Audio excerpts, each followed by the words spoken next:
Welcome to Kenton's videos. Enjoy the video. You start by assembling core hardware, headset, controllers, and tracking units. Once powered, connect the headset to your PC or console and install drivers. Make sure firmware is current. Next, define a clear 5 to 3 meter play area and position sensors, or enable inside-out tracking so occlusion is minimized. Then run the system's initial calibration routine to establish floor level and guardian bounds. This ensures tracking reference frames are accurate before you move to content and software setup. You now focus on the real-time engine. Render each eye separately with low-latency techniques and target 90 to 120 frames per second to avoid motion sickness.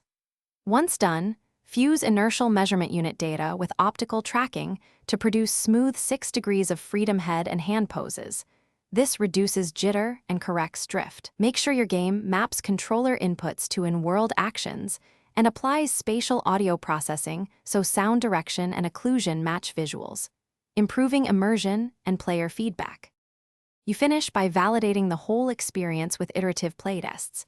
Adjust interpupillary distance, motion comfort settings, and locomotion schemes until users are comfortable. Then profile performance. Watch GPU and CPU budgets, frame timing and thermal spikes, and optimize shaders or reduce render scale if frames drop. Finally, test failure modes like tracking loss or controller disconnects and implement safe recovery.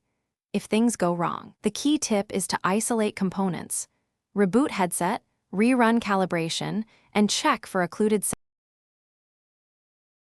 Thanks for watching. Consider subscribing if we helped you.